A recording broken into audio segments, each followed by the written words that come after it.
بتائیے نا، مدینے نہ جائیں تو کہاں جائیں؟ اور مدینے کیوں نہ جائیں؟ دنیا میں اگر کوئی شخص کسی ایک ملک کو، کسی ایک شہر کو ایک بار دیکھ لے، لوگ کہتے ہیں وہ دیکھ لیا، چلو کچھ اور دیکھ لیں۔ ارے وہاں تو 2 بار ہو آئے، اب کسی اور جگہ چلتے ہیں۔ خدا کی قسم مدینہ وہ ہے، 1000 بار دیکھ لیں تڑپ ہے کہ ختم نہیں ہوتی، چاہت اور بڑھ جاتی ہے، جی بھرتا نہیں ہے۔ کیا خوبصورت شہر ہے مدینہ، وہاں کی زیارت جتنی کی جائے دل میں تمنا بڑھتی چلی جاتی ہے۔ کیا خوبصورت شعر لکھا نا کہ شربت دید نے ایک آگ لگائی دل میں، تپش دل کو بڑھایا ہے بجھانے نہ دیا۔ اب کہاں جائے گا نقشہ تیرا میرے دل سے، طے میں رکھا ہے اسے دل نے گھمانے نہ دیا۔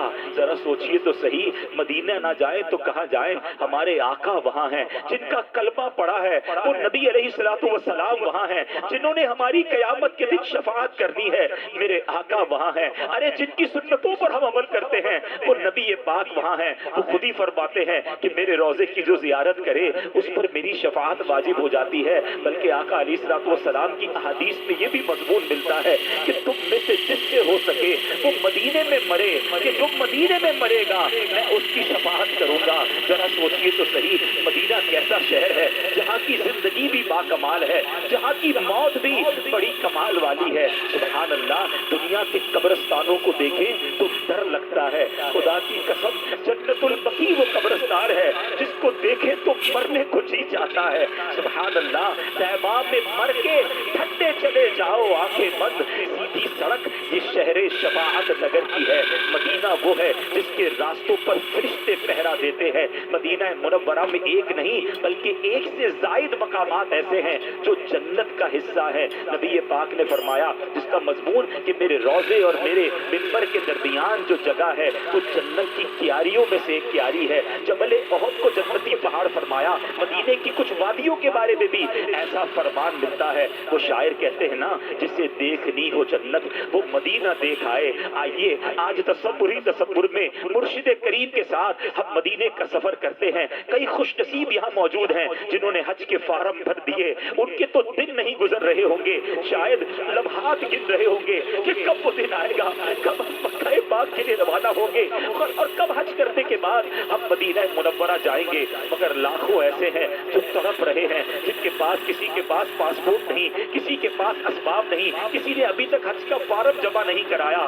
دل تڑپ رہا ہے کہ ہم مدینہ کب دیکھیں گے۔ مگر آئیے تصور میں مدینے جانے کے لیے کسی پاسپورٹ کی ضرورت نہیں، کسی ویزا کی ضرورت نہیں۔ اپنی آنکھوں کو بند کیجئے، اپنے تصور کو مدینہ منورہ کی طرف لگا دیجئے، اور کیا معلوم آج تصور ہی تصور میں ہم میں سے کسی کی قسمت جاگ اٹھے، اس کی آنکھوں سے پردے اٹھ جائیں اور اسے مدینہ منورہ کی حاضری نصیب ہو جائے۔ یاد رکھیے، یاد مدینہ میں آنسو بہانا، یاد مدینہ میں اپنے دل کو تڑپانا، یہ بھی نصیب والوں کا حصہ ہے۔ آئیے میرے پیارے اسلامی بھائیوں، ہم اپنے قافلے کے ساتھ ہم مدینے کا سفر اختیار کرتے ہیں۔ درود و سلام دل میں پڑھتے رہیے، مدینے کی یادوں میں اپنے دل کو گھما کے رکھیے۔ بار بار یہ تصور آتا رہے کہ میں کیسے مدینے جاؤں گا، میری اوقات تو نہیں کہ میں مدینے جاؤں۔ خدا کی قسم شرم آتی ہے مجھ کو، کہاں وہ مدینہ، کہاں میں کمینہ۔ اپنے گناہ بھی یاد آ رہے ہیں مگر پھر یہ امید بھی بن رہی ہے کہ میں کتنا ہی گناہگار کیوں نہ ہوں، اگر مدینے نہیں جاؤں گا تو کہاں جاؤں گا؟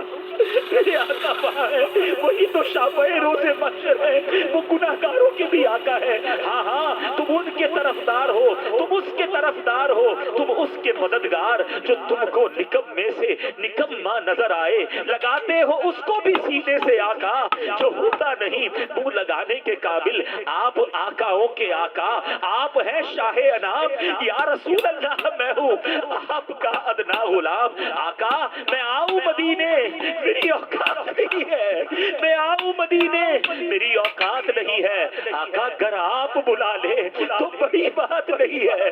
آئیے تصوری تصور میں رحمت للعالمین پر توجہ کرتے ہوئے ہم مدینے کا سفر اختیار کرتے ہیں۔ مکہ مکرمہ سے جب بس مدینے کو روانہ ہوتی ہے تقریباً یہ 450 کلومیٹر کا سفر ہے، کچھ گھنٹے لگ جاتے ہیں۔ اپنے سفر کو شروع کرتے ہیں، پہلے